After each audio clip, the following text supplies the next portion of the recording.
হোঁচট খাইতেই পারে মানুষ, চলতে গিয়ে মানুষ পিছলা খায়, তাই বলে কি পিছলা খাইয়া আর সোজা হইয়া দাঁড়ায় না, না ফইরেই থাকে?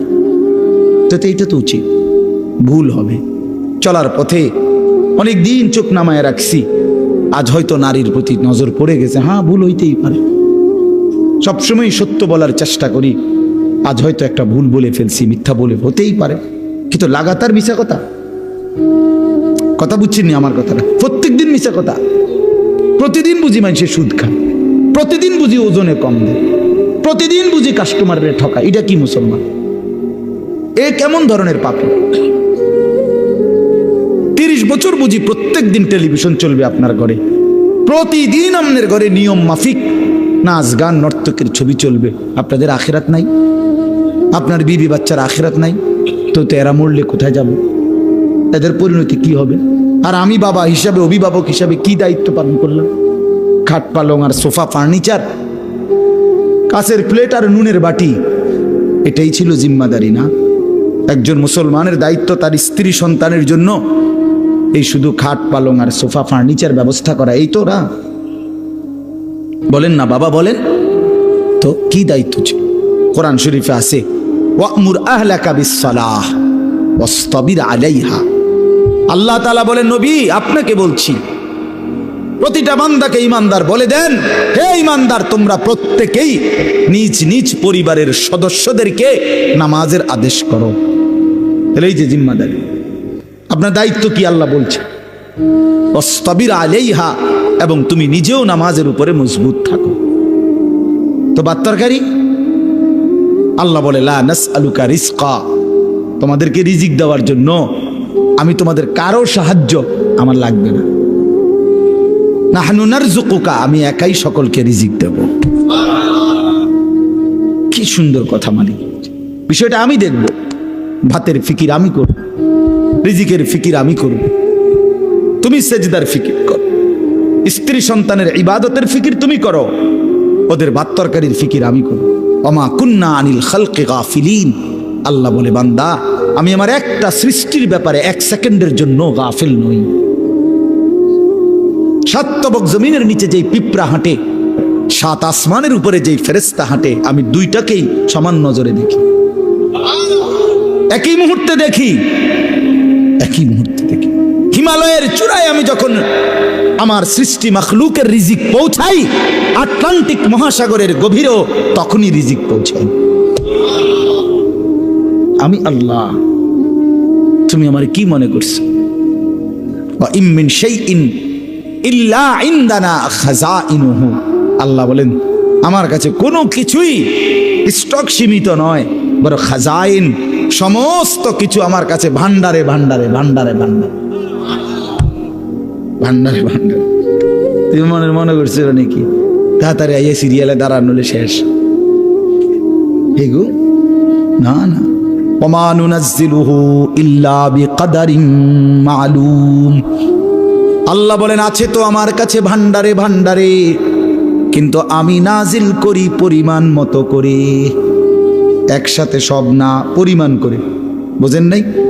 আমি বুঝে কই, মনে করেন আমরা যে অনেক মানুষের চিন্তা, বয়স্ক মাঝ বয়সী লোকেরা, আরে আমি থাকতে যদি ঘর দুয়ার টাকা পয়সা বাইল করে দিয়ে যেতে না পারি, ফোলাগারে বিদেশ পাঠাইয়া যেমনে পারি, সুদে পারি, কিস্তিতে পারি, হ্যাঁ আমি থাকতে যদি জিফুতের লেগে কিছু ঘর দুয়ার টাকা পয়সার ব্যবস্থা করে দিয়ে যাইতে না পারি, আমি মরলে আহারে তারা কিনবো।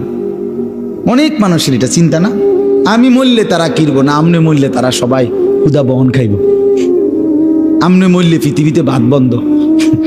না না, এই শেষ ভাত আমনের আমলেই, এরপরে শুধু বন দিয়ে আর চা দিয়ে ভিজা খাবো সবাই, হাবটাই শুধু একবার খাওয়াই না, ওনার আমলেই শুধু পৃথিবীতে কাম কাজ আর সব বন্ধ। এরপরে এই জন্য আল্লাহ বলে, বান্দা রে আমার কাছে আছে, টেনশন করো না, আমার কাছে আছে ভান্ডারে ভান্ডারে, কিন্তু আমি একসাথে দেখলে তো সংরক্ষণ করতে পারবা না।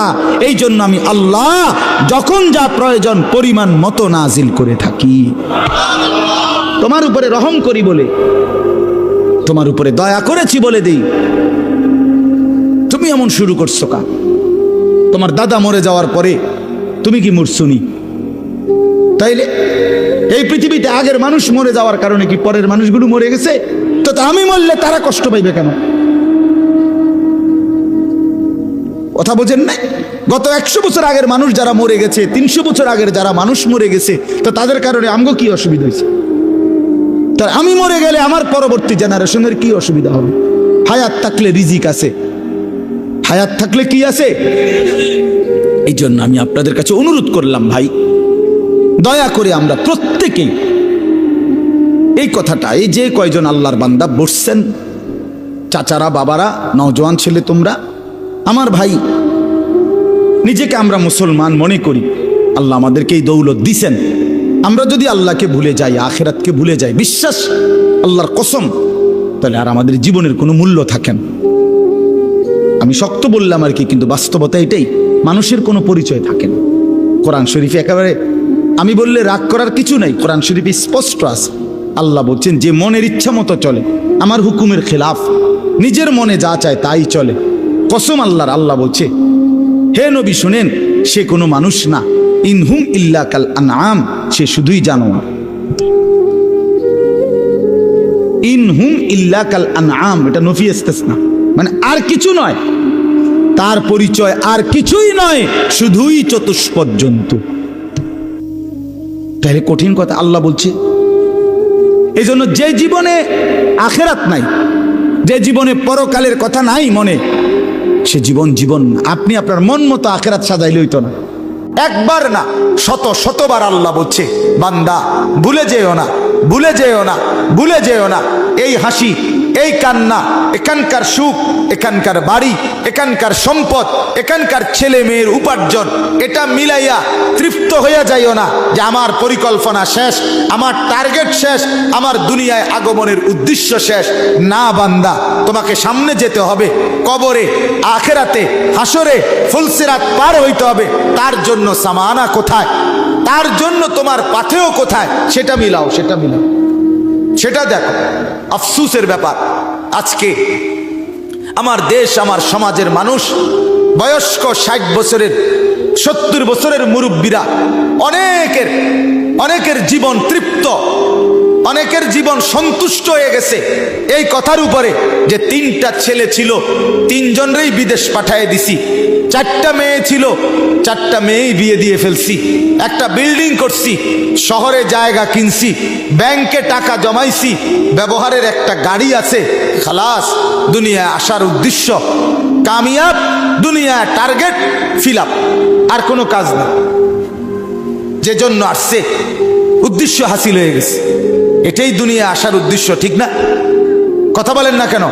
3 ছেলে বিদেশ পাঠানো, 4 মেয়ে বিয়ে দেওয়া, একটা বাড়িতে বিল্ডিং করা, অত্যাধুনিক টাইলস ব্যবহার করা, এখন আপনি সুখে খান, এখন ফ্যান চলে, এখন এসি চলে, এখন আপনার ছেলে মেয়ে টাকা পাঠায়, আর আপনি আরামসে ভাত মাছ চাল ডাল খাইতেছেন, আর গপসপ গল্প গুজব করতেছেন, টেলিভিশনে নাচ গান দেখতেছেন, খালাস জিন্দিগি না?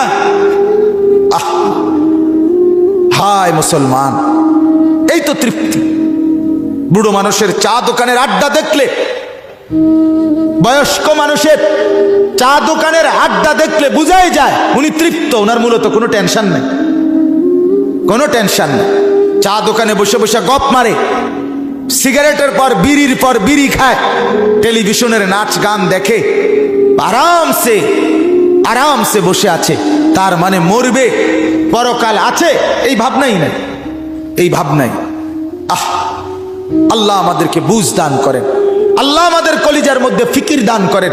আখিরাতের ফিকির ছাড়া জিন্দেগির কোনো মূল্য নাই, আল্লাহ এটাই বলছেন। এখন কি আল্লাহর নবী সাল্লাল্লাহু আলাইহি সাল্লাম ঘুম থেকে উঠে উম্মতকে শিখাইছে, উম্মত একবার ঘুমাইছিলা, মরেই গেছিলা, আবার যখন ঘুম থেকে চোখ মেললা, পৃথিবীর আলো বাতাস আবার দেখলা, আল্লাহকে জানায় দাও, আলহামদুলিল্লাহিল্লাযী আহইয়ানা বাদা মা আমাতানা। মাওলা, আপনার শুকর মাওলা, আমি তো মরেই গেছিলাম, আপনি আবার হায়াত দিয়ে আমাকে বাঁচিয়ে দিলেন, তবে আমি জানি মাওলা, এই মরা আর বাঁচার খেলায় একদিন ঠিকই ওয়া ইলাইহিন নুশুর, আপনার কাছে ফিরে যেতে হবে, ফিরে যেতে হবে। প্রতিদিন চোখ বন্ধ হয়, আবার চোখ আপনি মেলে দেন। মাওলা আমি জানি, তবে এটাও জানি একদিন ঠিকই শুধু বন্ধ করবেন আর খুলবেন না, আপনার কাছেই নিয়ে যাবেন। ইলাইহিন নুশুর।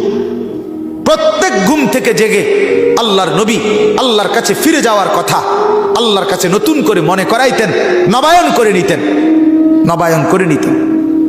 তাহলে আমাদের প্রতিদিন ফিকির করা উচিত, মাওলা আপনার কাছে ফিরতে হবে, আল্লাহর কাছে ফিরতে হবে। অতএব এই কথাটা আল্লাহ তাআলা মনে করাই দিছেন, আমার দুনিয়া ভোগ করো, আমার জমিন ব্যবহার করো, আমার দেওয়া রিজিক উপভোগ করো। আমি দিয়েছি স্ত্রী, আমি দিয়েছি ছেলে, আমি দিয়েছি মেয়ে, আমি দিয়েছি আলো বাতাস রোদ বৃষ্টি, আসমান জমিন চন্দ্র সূর্য গ্রহ নক্ষত্র, ক্ষেত ফসল ফল ফসল আল্লাহরই দেওয়া। আল্লাহ বলে সবটা নেও বান্দা, শুধু মনে রাখো আবার আসতে হবে, আমার কাছে ফিরতে হবে, আমার কাছে ফিরতে হবে। এটা যদি ভাবি, কলিজার মধ্যে রাখি, তাইলে আর গুনাহ হবে না, আর হারাম হবে না, আর নাফরমানি হবে না। কারণ আমাকে যে যেতে হবে, আমাকে যে হিসাব দিতে হবে, আল্লাহর কাছে যেতে হবে। বলেন হিসাব দিতে হবে কিনা? বলেন, বলেন না সবাই, দিতে হবে কিনা? বলেন আল্লাহর কাছে যেতে হবে কিনা? বলেন না, একটা একটা হিসাব দিতে হবে, একটা একটা। ওয়াকুল্লুহুম আতিহি ইয়াউমাল কিয়ামাতি ফারদান। আল্লাহ বলছেন কোরআনে, কিয়ামতের দিন তোমাদের প্রত্যেককে আসতে হবে একজন একজন করে, একজন একজন, একজন একজন করে বাপ, একজন একজন আল্লাহর সামনে দাঁড়াইতে হবে। ইন্নাল্লাহা সাইয়ুকাল্লিমু, নবী বলছে নিশ্চয়ই আল্লাহ প্রত্যেকের সাথে পৃথক পৃথক কথা বলবেন, একজন একজন করে কথা বলবেন। আল্লাহ তাআলা কথা বলবেন, আল্লাহর কাছে দাঁড়াইতে হবে, আল্লাহ তাআলার মুখোমুখি হইতে হবে। রব্বুল আলামিন বলছেন আহসাহুল্লাহ ওয়া নাসুহু, তুমি ভুলে গেছো জিন্দেগি, আমি গুনে গুনে রাখছি, গুনে গুনে। ওয়া কাফা বিযুনুবি ইবাদি খাবীরাম বাসীরা, বান্দা তোমার প্রত্যেকটা গুনার হিসাব রাখার জন্য আমি একাই যথেষ্ট। আমি পাই পাই হিসাব রাখছি, রাত কিংবা দিন, সকাল কিংবা দুপুর, আলো কিংবা অন্ধকার, একাকী কিংবা প্রকাশ্য, আমি সারাক্ষণ ছিলাম, আমি ছিলাম, আমি দেখছি, আমি দেখছি, আমি খবর রাখছি, আমি খবীর, আমি বসির, আমি আলিম, আমি সামিউ। আস্তে যা বলেছ তাও শুনেছি, জোরে যা বলেছ তাও শুনেছি, চোখের বাঁকা চাহনিতে যা দেখছো তাও আমি জানি, অন্তরের ভিতরে যা গোপন রাখছো আমি তাও জানি, পাতা পড়লেও আমি জানি, তোমার নিঃশ্বাস পড়লেও আমি জানি। সাতবক জমিনের নিচে যেই পিঁপড়া হাঁটে আমি তাকেও দেখি, সাত আসমানের উপরে যে ফেরেশতা হাঁটে আমি তাকেও দেখি। আমার থেকে তুমি আড়াল করবে কিভাবে? আল্লাহর থেকে আড়াল করবেন কিভাবে বাপ? অতএব দয়া করে আজ রাত গভীরে আপনাদের কাছে এটাই আবেদন, আখিরাতের ভাবনা পাবেন, গুনাহ ছেড়ে দেন, হারাম ছেড়ে দেন, হারাম ছেড়ে দেন বাপ। দুনিয়া কাফেররা নিয়ে নেক রে বাপ, দুনিয়া কাফেররা নিয়ে নেক। ইহুদিদেরকে দুনিয়া দিয়ে দেন, খ্রিস্টানদেরকে দুনিয়া দিয়ে দেন, হিন্দুদেরকে দুনিয়া দিয়ে দেন, বৌদ্ধদেরকে দুনিয়া দিয়ে দেন, নাস্তিকদেরকে দুনিয়া দিয়ে দেন, মুরতাদদেরকে দুনিয়া দিয়ে দেন। ইমানদার আপনি জান্নাত থেকে নিয়ে নেন, আখিরাত থেকে নেন। হযরতে ওমর রাদিয়াল্লাহু তাআলা আনহু একদিন নবীজির ঘরে ঢুকে দেখছে একটা চাটাইয়ের মধ্যে আল্লাহর নবী সাল্লাল্লাহু আলাইহি সাল্লাম শুয়ে আছে, শুধু চাটাইয়ের উপরে। ওয়াকাদ আসসারা ফি জামবি, চাটাইয়ের দাগ, আল্লাহর নবীর দেহ মুবারকের মধ্যে দাগ পড়ে গেছে। মাথার নিচে একটা খেজুরের ছাল দিয়ে বানানো বালিশ, আর একটা চামড়া ঝুলানো, আর কিছু ছাতু পাউডারের মতো পায়ের কাছে রাখা, যেগুলো পানি দিয়া গুইলা খাবে। হযরত ওমর ঘরের মধ্যে চারটা জিনিস দেখছে, একটা চাটাই, একটা খেজুরের ছালের বালিশ, একটা চামড়া, আরেকটা ছাতু অল্প কিছু খাবারের জন্য। হযরত ওমর অজরে চোখের পানি ফেলে কাঁদতে শুরু করছে। আল্লাহর নবী বললেন, মা ইয়াবকিকা ইয়া ওমর, ওমর কে তোমারে কাঁদালো, কাঁদতেছো কেন? হযরত ওমর বললেন, ইয়া রাসূলুল্লাহ লিমা লা আবকি, আমি কাঁদবো না কেন? আপনার এই দৃশ্য দেখে না কেঁদে থাকি কেমনে, না কেঁদে থাকবো কেমনে? রোমের বাদশাহ, পারস্যের বাদশারা রেশমের কাপড় পরে, স্বর্ণরৌপ্যের গালিচার মধ্যে বিছানায় শোয়, আর আপনি শ্রেষ্ঠ রাসূল সৈয়দুর রসুল, মুসাদ্দিকুর রসুল, নবীউল আম্বিয়া, নবী দো জাহাঁ, নবী দো শাহা, নবী দো আলম, ফখরে মৌজুদাত, কায়নাতের সরদার আপনি। আপনার এই হালাত দেখে আমি কাঁদবো না কেন? আল্লাহর নবী, হাদিসের মধ্যে আছে, আল্লাহর নবী বললেন, ওমর, আমা তারদা আন তাকুনা লানাল আখিরাহ ওয়ালা হুমুদ দুনিয়া। ওমর, তুমি কি এতে খুশি হবা না আমরা আখিরাত থেকে নেব, ওরা দুনিয়া থেকে নেয়? ওরা দুনিয়া নিয়ে নেয়, আমরা আখিরাত থেকে নেব। হযরত ওমর চোখের পানি মুছে বললেন, ইয়া রাসূলুল্লাহ, আমি রাজি, আমরা আখিরাত থেকেই নেব, ওরা দুনিয়া দিয়ে দিলাম।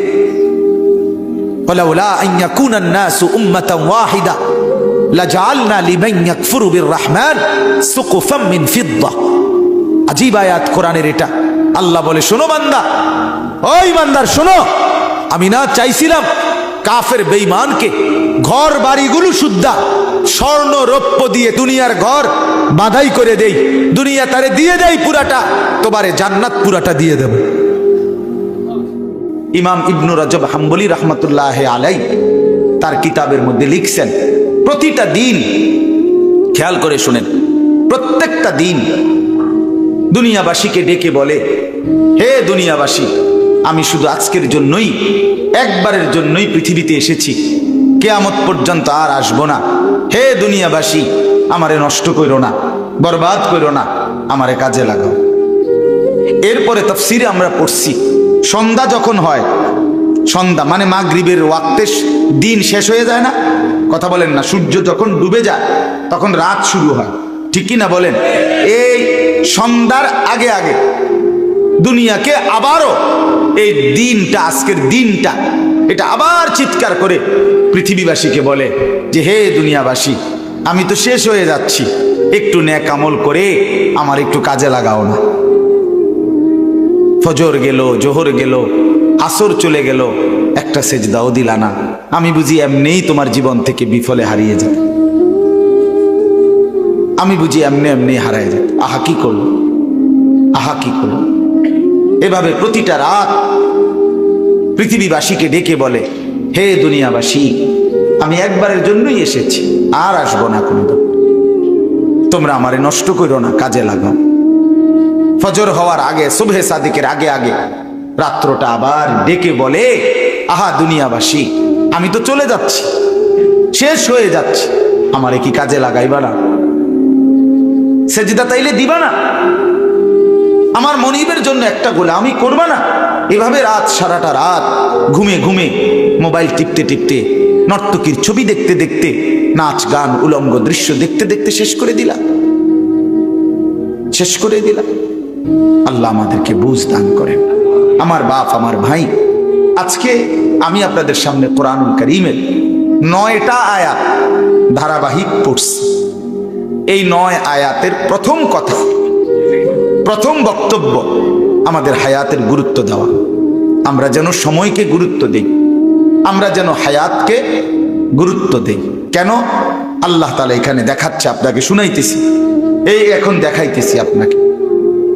আল্লাহ তাআলা বলেন, প্রত্যেকটা নাফরমান, পাপী, অবাধ্য, জালেম, নাফরমান যুবক কিংবা বৃদ্ধ, মা কিংবা বোন, নারী কিংবা পুরুষ, যখন মৃত্যুর মুখোমুখি হবে, মালাকুল মউত আজরাইল আসবে, তে এখানে আছে প্রত্যেকটা মানুষ তার দুনিয়ার হায়াত, এই দুনিয়ার সময়টা আরেকবার কিছুটা সময় আল্লাহ তাআলার কাছে ভিক্ষা চাই, ভিক্ষা চাই। আল্লাহ, আমি বুঝি নাই মাওলা, আমি বুঝি নাই, মালাকুল মউত আজরাইল রে, একটু ফেরত দেন, আমারে আর কয়টা দিন দুনিয়ায় থাকতে দেন। এই মালাকুল মউতকে দেখে বলি, যুবক ভাই, ফিকির করে দেখো বাপ, কি করছো সারাদিন? এটা কি কোনো জিন্দিগি হইল? শুধুই চুলের ফ্যাশন, শুধুই প্যান্ট বদলানো, শার্ট বদলানো, শুধুই দিন নাই রাত নাই, 2 আঙ্গুলে মোবাইল টিপা, নারীর ছবি, অশ্লীল দৃশ্য, জিনা, ব্যভিচার, আর শুধু ছবি তোলা, কুকুর, বিড়াল, শূকর, গরু, ছাগল, হাঁস, মুরগি, জীব জন্তু, মানুষ, বেড়া বেডি, ছোট বড়, নারী পুরুষ, জোয়ান বুড়া, হুজুর, পাবলিক, কিছু অপদার্থের জিন্দিগি বেঈমান এভাবে ওয়াশ করে দিছে মাথা যে তোর কামে হইল শুধু জিডা পাইবি ছবি উড়াই, তোরে খোদা বানাইছে শুধু ছবি উড়াইতে, খালাস। পৃথিবীতে আসার উদ্দেশ্য ছবি তোলা, ছবি তুলবা। চেষ্টা করবা যেন 18,000 মাখলুকাতের লগে তোমার একটা একটা ছবি থাকে। আস্তাগফিরুল্লাহ। বলেন এটা কি কোনো জীবন হইল? বলো না ভাইয়া, তোমরা বলো। একটাবার ইনসাফের সাথে ভাবো, ইনসাফের সাথে ভাবো। তুমি তোমার হায়াত নিয়ে ভাবো, তুমি তোমার জিন্দিগি নিয়ে ভাবো।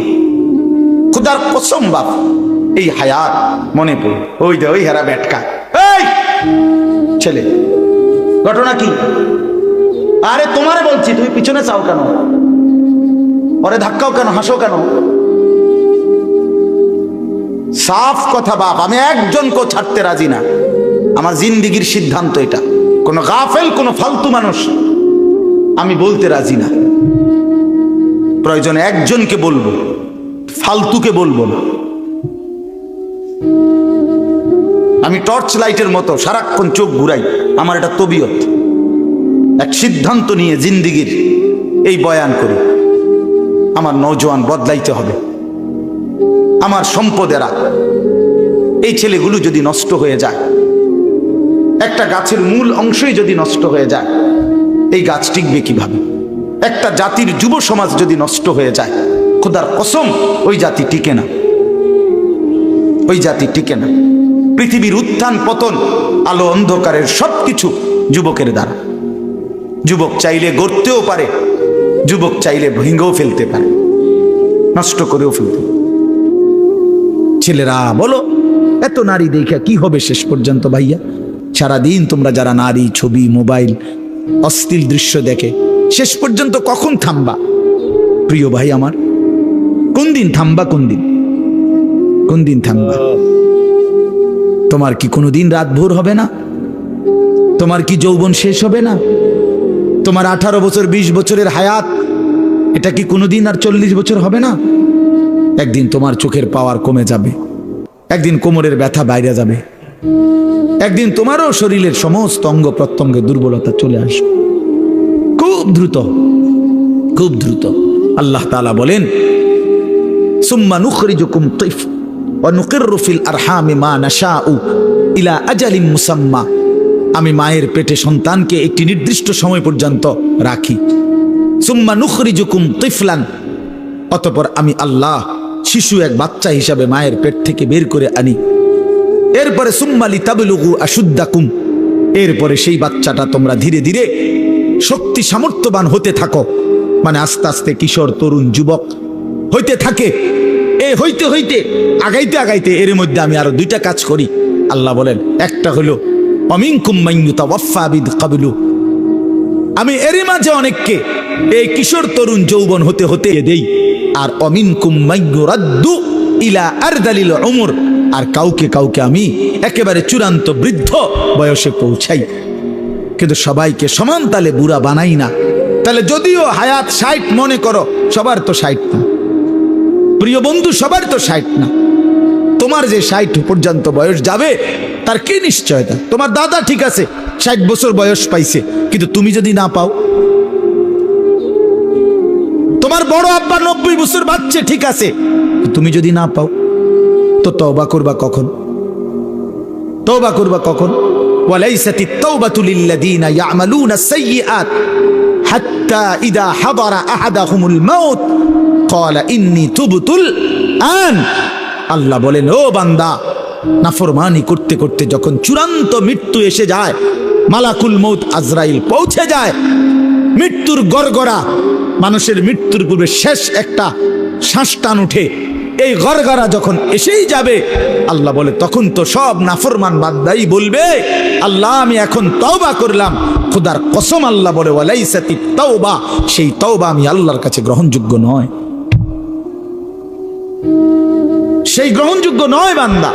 ওয়ালাইসাতিত তাওবাতু, আমি আল্লাহ তাআলা সেই তওবা গ্রহণ করব না বান্দা। তখন আর ফিরতে পারবা না ভাই আমার, ফিরতে পারবা না। মনে পড়বে সব। ওয়াজিআ ইয়াউমাইদিন বিজাহান্নাম ইয়াউমাইদিন ইয়াতাযাক্কারুল ইনসানু ওয়া আন্না লাহু যিকরা। আল্লাহ বলে, বান্দা, হাসরের ময়দানে তোমাদের চোখের সামনে জাহান্নামকে ফেরেশতারা টেনে আনবে। তোমরা যখন নিজ চোখে জাহান্নাম দেখবা, লা তারাবুন্নাল জাহিম, নিজ চোখে যখন জাহান্নাম দেখবা, ইয়াউমাইদিন ইয়াতাযাক্কারুল ইনসান, সেদিন তোমাদের দুনিয়ার জীবনের সব কথা মনে পড়বে। ওয়া আন্না লাহু যিকরা, কিন্তু বলো না বান্দা, সেদিন মনে পড়ে কি লাভ হবে? কি আজীব কথা! ওয়া আন্না লাহু যিকরা, বলো না বান্দা, মনে পড়ে কি হবে? সেদিন বুঝে লাভ কি হবে? কাল্লা লাউ তা'লামুনা ইলমাল ইয়াকিন। আজকে যদি কোরআন থেকে শুনে, রসুলের হাদিস শুনে, ওলামায়ে কেরামের নসিহত শুনে আজকে যদি বিশ্বাস করতা, কত না ভালো হতো। এটা কোরআনের আয়াত। আল্লাহ বলেন, আজ যদি বুঝতা বান্দা, তাহলেই খুব ভালো হতো। কিন্তু একদিন তো দুই চোখে জাহান্নাম দেখবা, নিজ চোখেই দেখবা বান্দা, সেদিন সব বুঝবা, কিন্তু লাভ কি হবে? ইয়াউমা ইউকশাফু আন সাকিন ওয়া ইউদআউনা ইলাস সুজুদি ফালা ইস্তাতিউন। আল্লাহ বলে, যেদিন হাসরের ময়দানে তোমাদের সকলকে সারা দেহ বিবস্ত্র করে, সম্পূর্ণ বিবস্ত্র শরীরে কাপড়বিহীন দাঁড় করানো হবে, সেদিন আল্লাহর ফেরেশতা ডাক দিয়ে বলবে, নাফরমান, তোর জীবনে যেই সেজদাগুলো ছুটে গেছে নাফরমান, আজকে হাসরের ময়দানে সেই সেজদাগুলো দে। আল্লাহর কসম বন্ধু, আল্লাহ কোরআনে বলছে, ফালা ইস্তাতিউন। লক্ষ কোটি বার চেষ্টা করেও বান্দা, সেদিন হাসরের ময়দানে একটা সেজদাও আর দিতে পারবা না। আজ তো পারতা, কেন নামাজ পড়লা না? কেন নামাজ পড়লা না? বলো ভাইয়া, কি লাভ হবে আমারে মহব্বত কইরা? একদিন শুনবা, আনিসুর রহমান আশরাফি নামে এক বক্তা ছিল, ওই মরে গেছে। একদিন শুনবা বন্ধু, ওই মাওলানা আমগো এলাকায় সব সময় আসতো, সে মরেই গেছে। মৃত্যু তারে কবরে পৌঁছায় দিবে। কি লাভ হবে? তুমি পছন্দ করলেও তো আমারে রাখতে পারবা না, আমি পছন্দ করলেও তো তোমারে রাখতে পারবো না বন্ধু। সব তো মালিকের কবরে চলেই যেতে হবে। হাত্তা যুরতুমুল মাকাবির, আল্লাহ বলে, একটা সময় তো কবরেই পৌঁছে যাবা। কাল্লা সাউফা তা'লামুন, তখন বান্দা কবরে সেই জানতে পারবা নাফরমানির পরিণতি কি। নাফরমানির পরিণতি কি? আল্লাহ আমাকে বুঝদান করে। নাফরমান জাহান্নামী তখন বলবে, আল্লাহ, আমার দুর্ভাগ্য আমার কপালের উপরে লেগে গেছে, আমি বড় মন্দ কপাল, আমি বুঝি নাই। আমার দুর্ভাগ্য আমার উপরে প্রভাব বিস্তার করেছে। অকুন্না কওমান দাল্লিন, আমি পথভ্রষ্ট সম্প্রদায়ের অন্তর্ভুক্ত ছিলাম। আল্লাহ, ভালো মানুষ আমি পাই নাই, নেককার মানুষ পাই নাই, চরিত্রবান মানুষের সংস্পর্শ পাই নাই, কিছু অসভ্য মানুষের সাথে চলছিলাম, ফলে আজ নাফরমানির জিন্দিগিতে ভেসে গেছিলাম। মাওলা, আমার দুর্ভাগ্য মাওলা। রব্বানা আখরিজনা মিনহা, এ কথা বলে নাফরমান জাহান্নামী আবার বলবে, মাওলা দেন না, দেন আমারে জাহান্নাম থেকে একটু বের করে দেন, আমারে দুনিয়ায় যেতে দেন না মাওলা, আমি পারছি না মাওলা, এই আগুন আমি সইতে পারছি না, এবার দেন না। আবার বলছি মাওলা, আবার দেন। ফাইন উদনা ফাইন্না যালিমুন, আমি যদি এবার গেলে নাফরমানি করি তো আমি আসলেই জালেম, আপনি আমারে তখন ডবল রিডবল শাস্তি দিয়েন, এবার ছেড়ে দেন। তখন শেষ আয়াত, আল্লাহ তখন বলবে, ক্বালা খসাউ ফিহা ওয়ালা তুকাল্লিমুন, আল্লাহ বলবে, নাফরমান, তুই জাহান্নামেই পড়ে থাক, আর একটা কথা বলবি না। ওয়ালা তুকাল্লিমুন, আর কোনো কথা বলবি না, চুপ। আমরা যেমন রাগ করলে বলি না, একদম চুপ, একটা কথা বলবি না বেটা, খারা এনে বলি কিনা? এই আল্লাহ বলবে পড়ে থাক বেঈমান নাফরমান জাহান্নামে, ওয়ালা তুকাল্লিমুন, আর কোনো কথা বলবি না, একটা কথা নাই। আর তাফসীরে মাআরিফুল কোরআন স্পষ্ট লিখছে, আল্লাহ যখন কোনো জাহান্নামীকে এটা বলে ফেলবে যে তুই আর কথা বলবি না, খোদার কসম, তখন ওই জাহান্নামী আর মানুষের মতো শব্দ করতে পারবে না, তার জবান থেকে তখন কুকুর কিংবা গাধার মতো নিকৃষ্ট আওয়াজ বের হবে।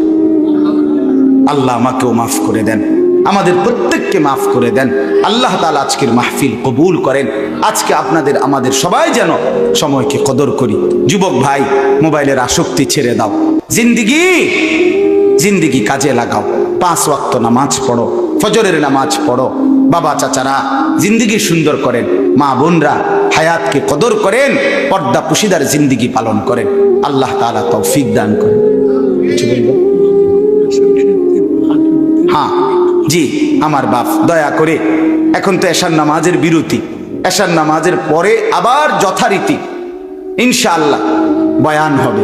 বিশেষ করে আমার আজকের এই মাহফিলের যিনি প্রধান বক্তা, আপনারা সবাই জানেন, আমার পরম শ্রদ্ধেয় বড় ভাই, আমার অভিভাবক, আমার মুরব্বী, যে আমার এই কোলে পিঠে করে পড়ালেখা করাইছে, তিনি আমার শুধু ভাই না, আমার আপন বড় ভাইও। আমি ভাইয়ার কাছে সরাসরি ছাত্রের মতো পড়ালেখা করছি, ছাত্র হিসাবে।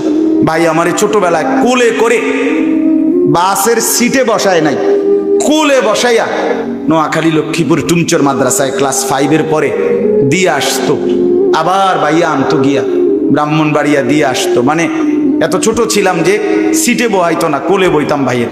সেই বড় ভাই আলহাজ হজরত মাওলানা মাহবুবুর রহমান আশরাফি দামাত বারাকাতুহুমুল আলিয়া, ভাইয়াও ইনশাআল্লাহ বয়ান করবে। আপনারা এশার নামাজের পরে আবার যথারীতি সবাই জমে বসবেন, বলেন ইনশাআল্লাহ। এখন একটা অনুরোধ হইল, নওজোয়ান ছেলে, তোমরা যারা এশার নামাজ না পড়ে এখন ভাগ্যে যাই বাগা এদিক সেদিক, তোমরা কদ্দুর হাত উঠাইলে তোমগো লাগে আলাদা একটু দোয়া করতাম, একটু হাত উঠাও যারা এশার নামাজ পড়তা না। না না, অনেকে পড়বে না, আমার এটা বুঝ আছে না, আমরা বেনামাজি দেখতে দেখতে আজ কি নতুন দেখিনি, তাইলে অপদার্থ দেখতে দেখতে একটা আইডিয়া আছে না। হাত উঠাও ভাই, নামাজ পড়তা না এরম অসভ্য যারা, তারা একটু হাত উঠাইলে তোমরা, আনালে ছবি উঠে রাখো তো। কাজে দয়া করে এমন জঘন্য কাজ কেউ না করে, আজকের এশা থেকেই শুরু হোক পরিবর্তন, ঠিক আছে ইনশাআল্লাহ। আল্লাহ তাআলা প্রত্যেককে তৌফিক দান করেন। একটা ছেলেও এদিক সেদিক যায়ও না বাপ, এশার নামাজের জন্য প্রস্তুতি নিয়ে অজু করে নামাজে সেজদা দাও। যে কপালে সেজদা, খোদার কসম সে কপাল ভাগ্যবান, সে কপাল ভাগ্য। আর নাই তো ওই যে আয়াতে আছে, রব্বানা গালাবাত আলাইনা শিকওয়াতুনা, জাহান্নামী বলবে আল্লাহ আমার কপালটা বড় বদনসিব, আমার মন্দ কপাল। আল্লাহ আমাদেরকে মাফ করে দেন। আমার চাচা জনাব আলহাজ মফিজউদ্দিন ভূঁইয়া সাহেবকে আল্লাহ তাআলা কবুল করেন, মাদ্রাসাকে আল্লাহ তাআলা কবুল করেন, আপনাদের সবাইকে আল্লাহ তাআলা ভরপুর বরকত দান করেন, আমিন। সুবহানাল্লাহি ওয়া বিহামদিহি। আসসালামু আলাইকুম দিনী বন্ধুরা, আপনাদের যদি আশরাফি হুজুরের ওয়াজ ভালো লাগে অবশ্যই চ্যানেলটি সাবস্ক্রাইব করবেন। ধন্যবাদ।